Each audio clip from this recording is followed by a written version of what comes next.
I picked everything people said about me. And at the age of 16, I was gang defiled. And you see, the little girl that grew up in Kibera grew in poverty but had the hope to change the family. But at the age of 16, all my dreams were shattered.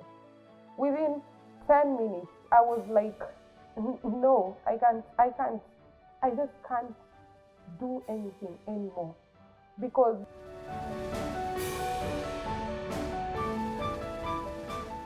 today on She Leads, we go all the way to Kajiado, where we have a beautiful story of resilience, healing, and rebirth. Come with me. Hi, Pauline. Hi. How are you today? Good. You're welcome. Thank you for having me. Karibu. Tell me about yourself and let us know what you do in your life. Okay, so my name is Pauline Juma. I am 25 years old. I'm a mother to two amazing, wonderful boys. And I'm a guardian to 13 girls at the shelter and a mentor to more than 40 girls. The ones we mentor and work with. And I love writing. I am a gifted storyteller.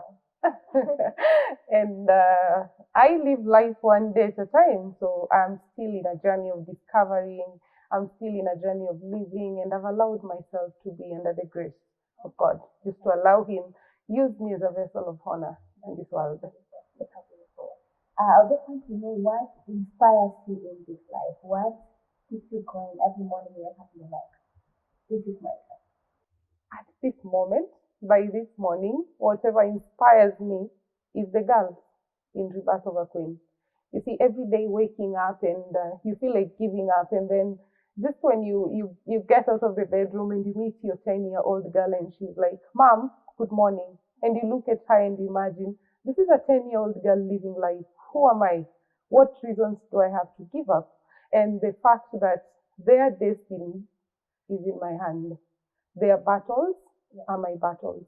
And their vision is my vision. And since I was given an opportunity to be a vision bearer to their visions, I don't think I have any reasons in this world to give up. Okay. So you're saying that you are taking care of girls here, and you also mentor about sports, right?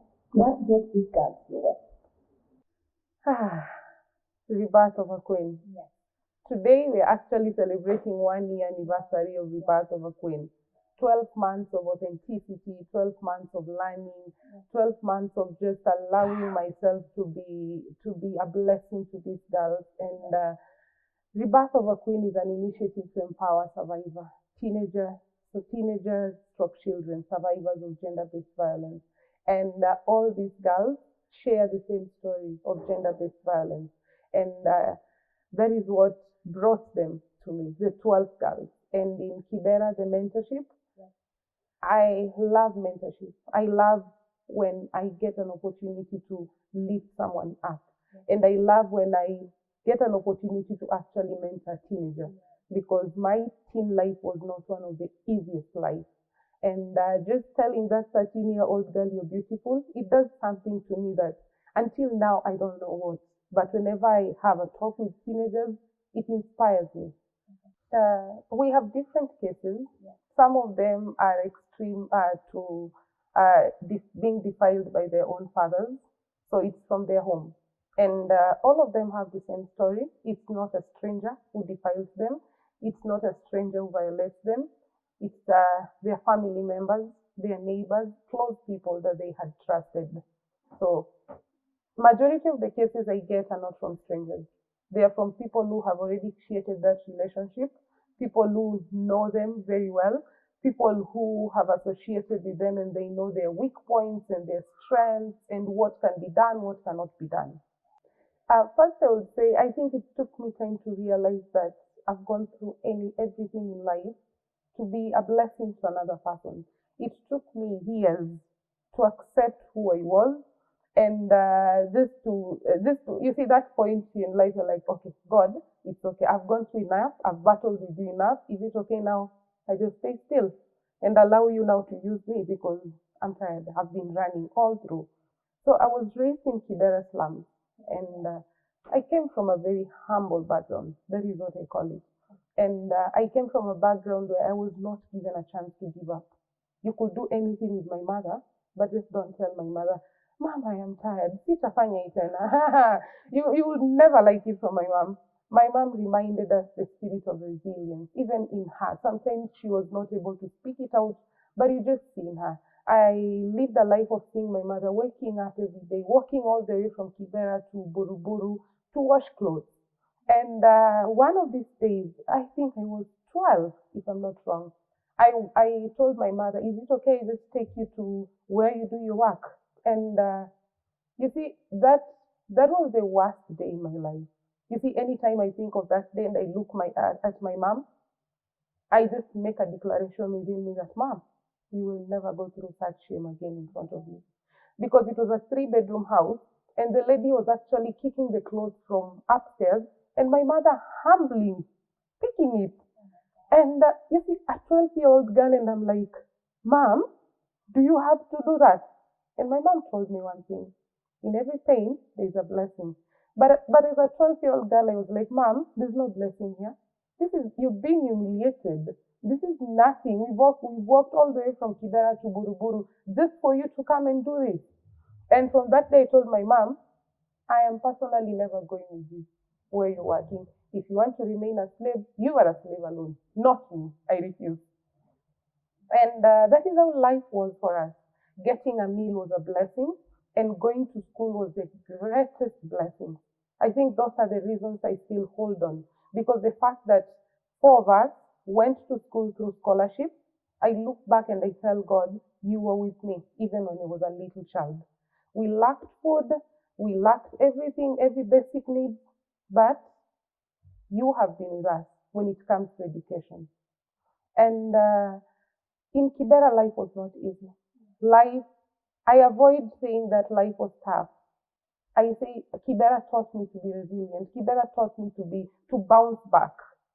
As much as when I was little, I bounced back negatively, but I learned to bounce back from Kibera. I was a rebel while growing up because I was one of the girls who was going against every system you're setting. Girls should do this. I'm like, no, I want to be an engineer when I grow up. And they're like, no, engineers are for boys. And I would just plainly tell people, yes, I'll be the only girl who will be an engineer in that space. And every neighbors used to have their own definitions of who I am. Yeah, they would say, just in Kiswahili, hakuna mali atafika huyu. And you see, at some point, I picked the words. I picked everything people said about me. And at the age of 16, I was gang defiled. And you see, the little girl that grew up in Kibera grew in poverty, but had the hope to change the family. And my dream was always to one day to make sure my mom lives in a house that is. I used to tell my mom, one day I'll take you to a 3-bedroom house. Unaona mom, ile tu nyumba yenye you have your own toilet in the house. That is what I used to tell my mom. But at the age of 16, all my dreams were shattered. Within 10 minutes, I was like, no, I just can't do anything anymore. Because it was, you see, after the defilement, they made sure I'm getting out of that house without any evidence. My clothes, I wore them okay.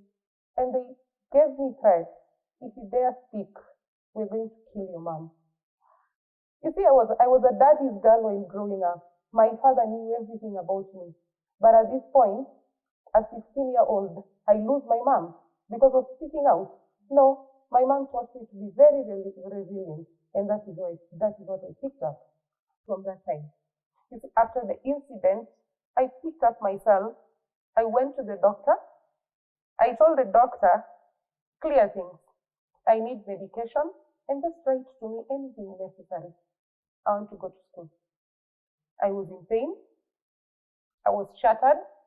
But I told myself if I stay home any single minute and my mom gets me here and realizes I am breaking, my mother is going to get killed. So for the sake of my mother's life and for the sake of my family, let me pick up myself and go to school. And in school, the whole term, because it was in October, the whole term, I was not the same girl. My friends used to say, the jovial Pauline is no longer speaking. The happy Pauline is no longer happy. And at 16, that is when I picked up the character of writing, because the pen and the book, they were just my best friends. I never trusted anyone because my defilement was not from strangers. It was from someone who created a relationship for 2 good years. A friend of mine that I trusted so much, and when she gave birth, I was providing everything. As a child, I was providing everything for her. But she betrayed me and she set me up, and her brother was one of the people who defiled me. So from that time, I never trusted anyone. Me and my books and my paper. And not books, reading school books, but writing my pain out. Just making sure this feeling is going out. But since I had not spoken to anyone, I tried to commit suicide in school 2 times. Because for me, yes, I was writing, yes, I was removing all the pain through the pen, but I grew up an extrovert. You see, I grew up someone, if I had a problem, my mother would know first, or my father was like, Mom, someone has done this and this and this, but I'm in a point in life, I'm not able to tell anyone what I'm going through. I'm not even able to go to a counselor. We had a school counselor, but I was not able to even face the counselor and tell her what I'm going through. Because in my mind, I was like, if I tell the counselor will call my father will tell my mother, and my mother knows anything, she's dead. So I tried to commit suicide once in a school laboratory, and my friends rescued me.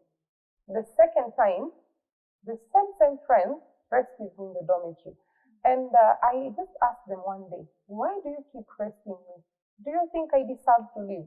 Do you think I am able to live from here? I can't. I'm no one. I can't even be the journalist that I want to be. I can't help my mother. I can't do anything. And they just told me, we know what you're going through. We've read your book from the beginning to the end, and we know, Pauline, what you're going through. But we're just here to tell you, you need to live. These were my age mates, 16. How do they know whether I have to live? Who are they to even tell me that? So after 1 month, I was suspended from school because the teachers were like, this is too much. And she does not want to speak up. So I was just told to go home for medication, and then I'll come back to school. And in that journey, when my father was picking up from school, it was on 21st November 2011, my father was picking me up from school, and my dad asked me, this is not the person I know. What is wrong, Pauline? This is not you. You're a jovial girl. Yes, I know you've been suffering from ulcers, but no, this is too much. And the school that I was, it was in Muranga. So I was almost like the only boy in the whole school.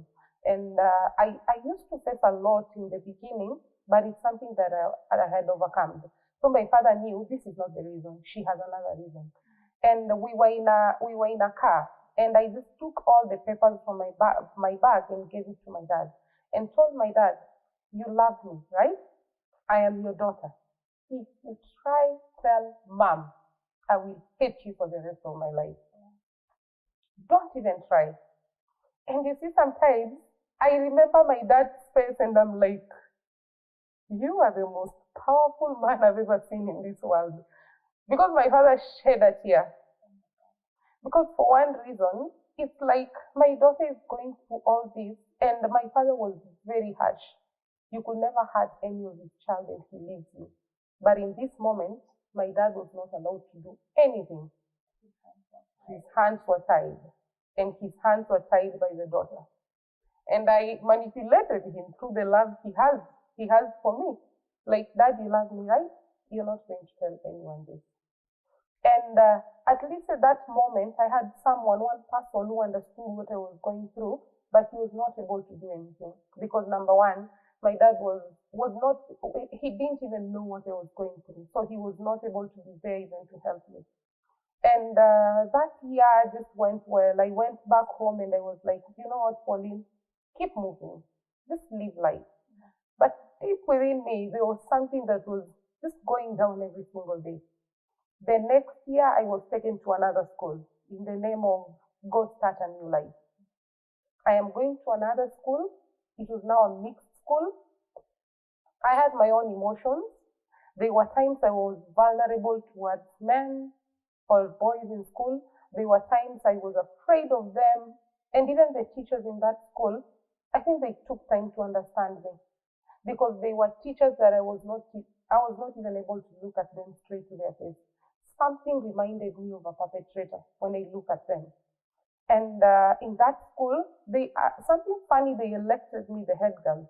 Yeah. And I was like, wait, so these people have seen a leader in me. Who am I?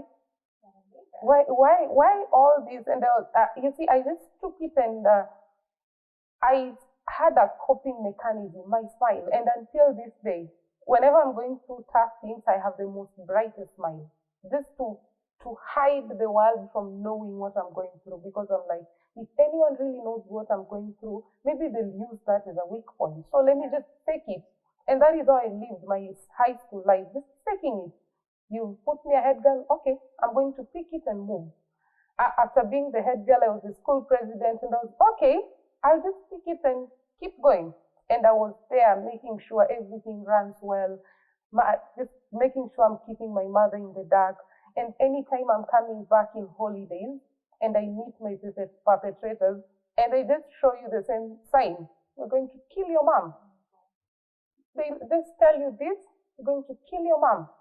And you see, I lived in fear. No one really knew I was living in fear, because you see, the society that knows you're a rebel, when do you even have the chance to show these people you're weak? So I used to live life proving to them, you said I was not going to clear my Form 4, I have just cleared it. But after high school, I was 18. And that month, I made sure I had my ID. And so one day I sat down with myself and I asked myself, Pauline, maybe this man destroyed you. Maybe you are not going to give up, to give back again. So I went to my boyfriend, my 18-year-old self, and told my boyfriend, I want a child. So he never understood what is really wrong with this girl, but I wanted a child at the age of 18. And so, fortunately, at 19, I got pregnant, and I ran away from home. Ran away completely from home. Because number one for me, this man was the first man who ever told me I'm beautiful. Was the first man who showed that he was going to protect me from anything. And so I told him my story, and everything was okay until 6 months. And he started being violent. You see, all this while, for me, I saw security. I saw love. I saw a perfect example of a God I could worship. That is what I used to do. Now I'm 19. And I never listened to anyone around me apart from him. So when he started beating me up, and growing in a society where you hear that when a man beats you up, that is when they love you, I was like, yes, I'm now being loved. And at 6 months, when I was 6 months pregnant, one day he came home so angry. I don't know what made him so angry. He came home and just a little conversation and we started fighting. And I remember him pressing my stomach. I was pregnant, and telling me, I want to abort this thing in your stomach. You see this character, that is why you were even raped. You don't deserve anything. And I started bleeding, and that is when he left me. So I ran to my mom. And when I reached my mom's place, my mom was like, Pauline, what is wrong? You have blood. You know, I dared cheat my mother. I'm like, I fell qua stairs. My mom was like, yeah, you fell qua stairs. One day you'll get tired of falling from those stairs. Make sure you come back home. I am your mother. Where? Where? They were not even there. I was just trying to protect and making sure my society understands that I'm a strong girl and I can actually keep a home, because they said I was not even going to stay in that marriage. So that's how life was until I gave birth to my son. And now my son was turning 1 year, violence every single day. You see, my son, even at the age of 9 months, he was already understanding what is going on. So when I'm being beaten, my son is crying. My son is trying to just defend me even at 9 months. And when my son was turning 1 year, one day, he just came home. And the same thing. I am one of the persons, and this is a mistake I've been working on every day of my life. You intimidate me, I make sure I intimidate you back. You abuse me, I'll just abuse you back. So he came home, it was in the at 12, the same day my mom's house was has burned in Kibera, just in our area, and I'm having my own stress. I'm making sure my son has everything, because my mom told me when growing up, when you give birth to a child, that is your child. That is your responsibility. Make sure you take of that responsibility. And he comes home, he's like, Pauline, I've seen a pay slip here and it has your son's name. I need that money. And I was like, wait, you need whose money? My son. I think you stepped the wrong place. This one, I'm not even going to talk to you twice. And that day, something different happened. He raised his hand to slap me. I held his hand, and the first thing I saw was a knife, and I took the knife.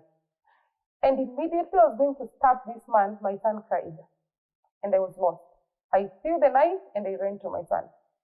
And I made a promise to my son on 31st October. It was 31st October, 2015. Dear Leslie, no one is ever going to make you go through pain. And I was crying, I was shaking. This man was shocked because this was the first time I was ever reacting back.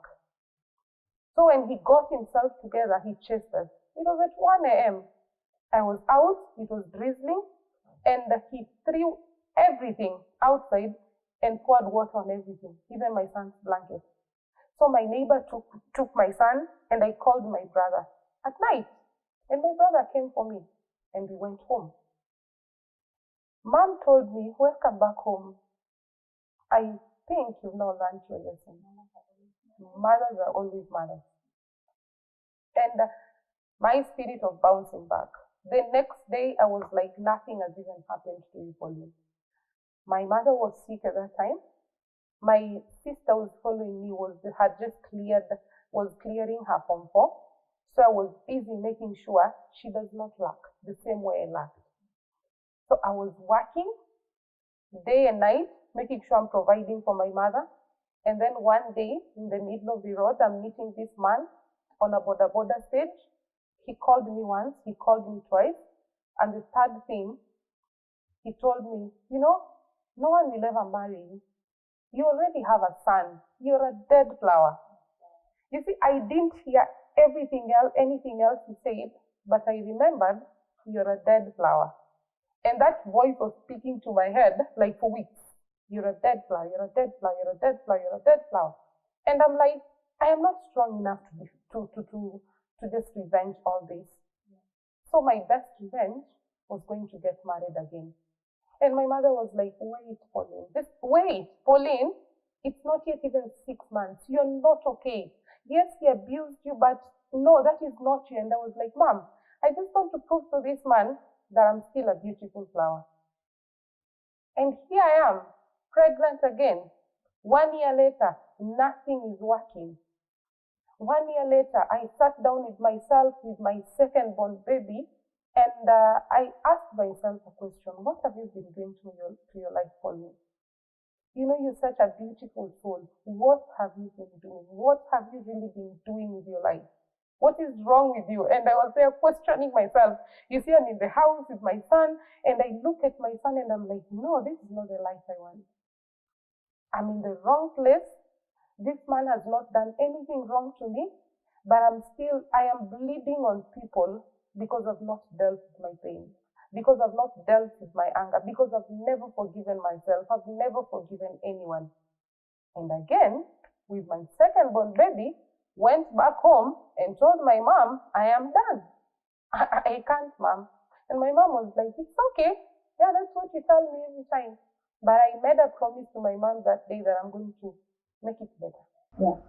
So this was the moment of awakening for you. Yes. And by this time of the awakening, had your mom learned what was making you behave the way you're behaving, or she was not aware of anything? No. I was 22 at that time. And you see, I went back home gave my mom now my second born at the age of 3 months. Yes. And she was already taking care of my firstborn. And I started training girls modeling. That is how I started healing. Yeah. The whole of 2017, I was training girls modeling. 2018 again, I was just training girls modeling. And even the society, no one really knew why I was so passionate with those teenagers. Why I would even skip work just to go and train them. Why I was always up and down, making sure they're getting everything that they need. And just reminding them that you girls are so beautiful, you girls are amazing, you girls are confident. Because for me, healing the 13-year-old girl was healing me.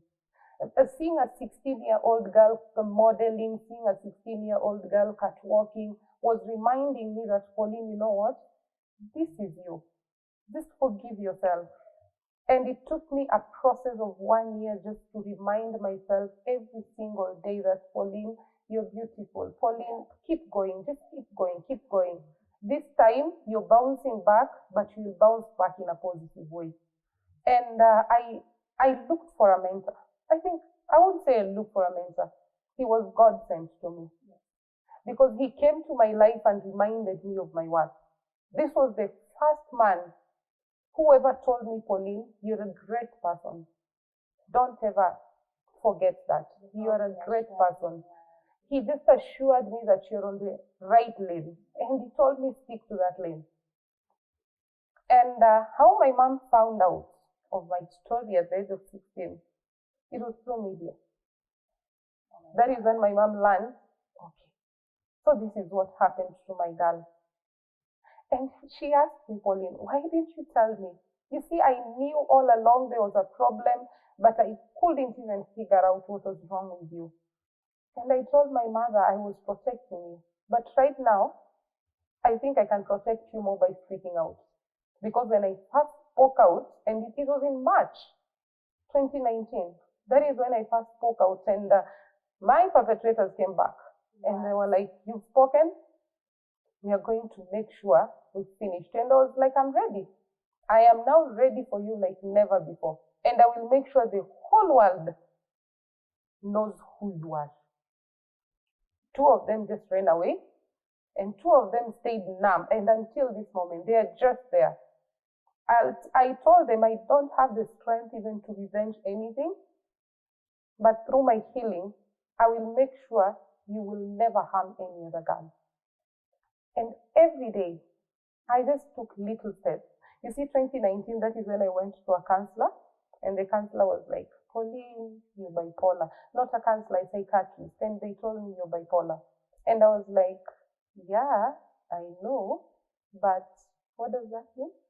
Do I have to live on this medication? I'm just not trying being ignorant, but I think I was tired of being a slave of things. I was tired of being a slave of my own emotions. And for me, I made up my mind that I'm going to take that journey. I made up my mind that I'm going to take that journey of healing. Yes. And until this point, I even tell my teenagers, that is the most daring journey you can take in life, because it reveals who you are. We are good at solving things, yes, but not within ourselves. And every step I made, you see, in 2018, December, while I was just reflecting on what my life has been, where I want to go, I wrote a poem that I hold so close to my heart. It was in the middle of the night, and I was battling anxiety, and I was in a point, the suicide thoughts were coming, and you see, I'm like, no, Pauline, no, you're not going to do this. No, Pauline, you're not going to give up. No, keep going, just keep going. And I wrote a poem. Dear Pauline, you're beautiful, you're amazing, you're confident. You can do all things as long as you set your mind to do it. And I remember just down, I wrote, and the rebirth of a queen journey has just begun. I didn't know the power of that word until 2019. When it's in the middle of the year and I'm like, God, is it not okay I do something for you? Is Is it now okay I be a vessel and I stop hiding and I break all this system that I was raised up with, that you cannot do this, you cannot do this, you cannot do this. And I was so passionate about creating an environment for teenagers to thrive, because it was not good for me. Yes, my parents provided what they could, but it was not just good for me to grow. Being a teenage survivor living in Kibera, having to meet your perpetrators every corner you go.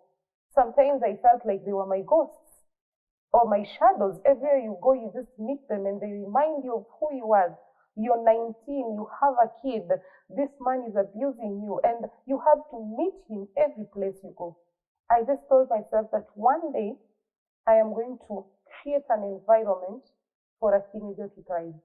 I am going to give someone a chance to make mistakes, learn from them, be a better person without judging them, even for a single moment, and just allow them to be very authentic with themselves. And that is how the rebirth of a queen came to pass. Yeah. I think every single day for me is learning. I learn something today, I'll learn it tomorrow, and relearn it again. You see, when I started Rebirth of a Queen, I quitted my job. And you want to know who fought me first? My dad. Nani kwa generation yetu ashawaiacha kazi? That is what my dad told me. You're not going anywhere. You will just go back, look for another job. And you see, at that point in life, I couldn't even argue with him. I was like, Dad, I have decided this. This is what I'm going to do. This is what I'm going to take. And luckily, I got a scholarship to go study journalism, and I was like, yes, I now have a perfect plan of running away from this work. Yeah. Because for me, that work was becoming, you see, being in a place that is not for you, you're struggling with it. I was so grateful to the CEO, and I even told him one day, I am grateful because out of this job, I've learned how to communicate. I've learned how to listen, because it was a customer care job, and sometimes you get customers who really abuse you. But since it's customer care, you just say, Asanti, Karibu, Samahani Sana, and you're being abused. Yeah. So for me, I felt like that was a process for me to learn. And when I was transitioning to the birth of a queen, I told myself I am going to learn through this journey every single day. I am going to learn how to be a blessing to another person. And I just told my dad, in case I need help, I will make sure I'm coming to you. You cannot disown me. I am your daughter, and whatever you choose to do, if you don't want to support it, don't just cut it. You just let me be. And you see, my dad even refused to support Mom. And I was like, Mom, I'll make sure I'm taking care of you. Don't even worry. And now I started working so hard to make sure, number one, my mom never lacks, to make sure, number two, my vision is never going to die. And it's not one of the easiest rides I've ever taken in life.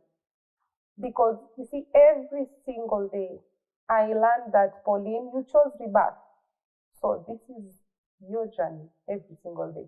Being a new person every single day. See, today morning I was sitting down and I'm like, Pauline, it's been 1 year. It's like I birthed Rebirth of a Queen on 14th December. And for 1 year, I have seen this baby crawl. I have seen this baby trying to move. I have seen this baby getting sick and being stuck, and you have to go for the injections. And today, this baby is walking. And I just told myself, I am going to make sure I'm holding this baby to make those steps without being guilty about it. And the girls, these girls have been a blessing to me. They've taught me how to love unconditionally. You see that moment when someone does something to you and you're like, wait, I provide everything. Why did you just do this? And you come to understand these are people who are dealing with traumas. You see, trauma does not leave you the same person. And I keep telling people that especially violence towards one person will never leave you the same personality. So these are girls who are trying, you see, a 10-year-old girl coming to terms that the man I trusted as my neighbor actually defiled me. You see, sometimes they don't tell you what they're going through. They write. They write and tell you this, Mama, this and this and this and this. Yesterday at night I dreamt that man just came to this house. Do you promise me he will never come here? Mama, does anyone in my family knows this place? So for me, with these girls, I've learned unconditional love and I've learned forgiveness. Because these are like our children, and sometimes you look. What I used to do is, there's a day I joked with my mom and I'm like, Mom, everything I used to do while I was a teenager, it's being done to me. I'm like, I'm paying for my own mistakes. I'm paying for my own mistakes. So like, in the morning, you just set everything and you feel like everything is going to be okay. Then at night, you come back home and you're like, this one did this one did this. It's all a mess. And then you just have to sit down with them again and tell them, this is what we're going to do. But at some times, I practice tough love because I tell them, I am not going to be with you forever. And there is no way the birth of a queen is going to raise weak people. That one, that is not a deal I had with God. I told God I am raising queens. I am not going to raise people who pray a powerful God and still behave like paupers. If I broke it, you will do it in your own way, but I will make sure you will do it. So if it's to punish you for a whole day to make sure you're getting it right, I will do it. But what I have allowed them to do is being authentic. Because that is one of the values of the birth of a queen. I keep telling them, show me the real you, I will deal with it. But when you fake it, like Pauline used to do, no one will ever understand how to help you. Just come, the real you. That is how I'll help you. And I've just allowed them to make these places a safe place for them. A place where they'll call home, a place where they'll grow with themselves, and a place that one day they'll tell a beautiful story about it. Yes, indeed, there are queens. And from your story, I have picked something about healing as well, writing. Mm-hmm. You wrote everything that was happening to you from the age of 15 until the age of 20, right? And your girls did the same. Yes. It looks like writing is therapeutic for people who have done it. For me, it has been. Yes. And you see, healing is different for everyone. And that is what I even tell the girls. Some of them in this place cook. When they cook, they feel so powerful. When I write, I keep telling myself when I'm writing, there's nothing I can't conquer. There's nothing I can't conquer as long as I'm writing. So for me, I've always felt like art. Art is therapy. Whether you're writing, whether you're drawing, whether it's speaking, because I also heal while speaking. I also heal while speaking what I'm going through. That is why in the first place I told you I'm a gifted storyteller, because I will tell my story without feeling guilty about it. That is a stage I passed. I'm like, I'm no longer going to be guilty about my story. I'm owning it. And I'm moving on from this. So if anyone can write, it is so good to write your pain down.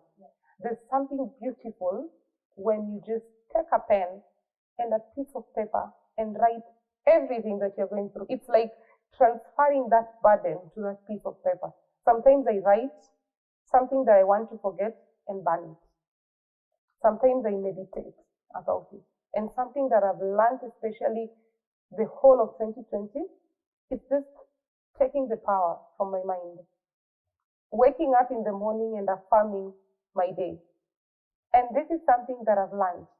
If God created the earth or the whole world through the word of mouth, who am I?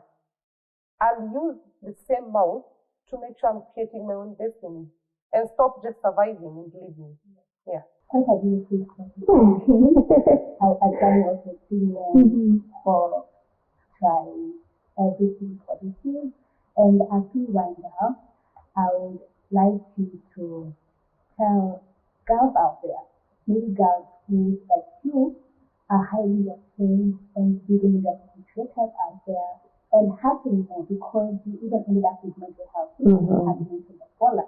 So what would be your word of advice to them? So I'll just tell them, speak out. Speaking out is one of the hardest things in life. But just find someone you can tell them something. Just find someone you can trust with your story and take a daring step. Pauline told her story the first time through the media. And she told it and she just told it, and that day I was like, wait, I've done it. I don't care what comes from this. Number 2, healing is very intentional. You do it by yourself. And healing is a journey.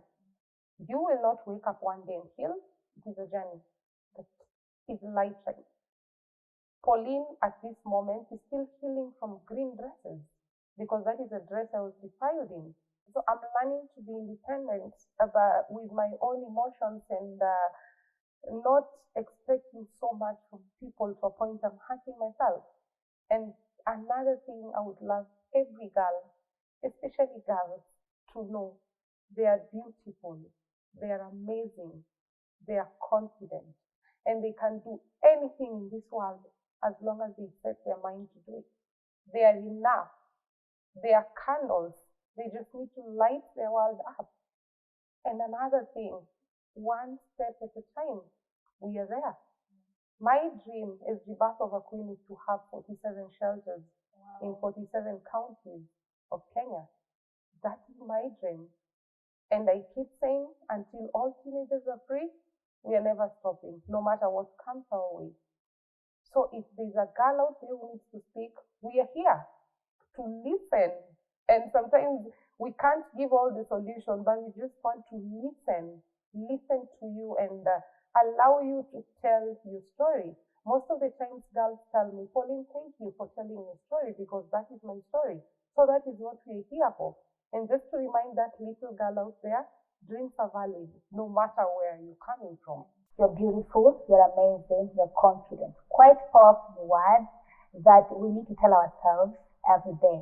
And just like Pauline, we shall find ourselves and find our purpose and create change in this life. This is She Leads, brought to you by me, Abulasia Imbukwa.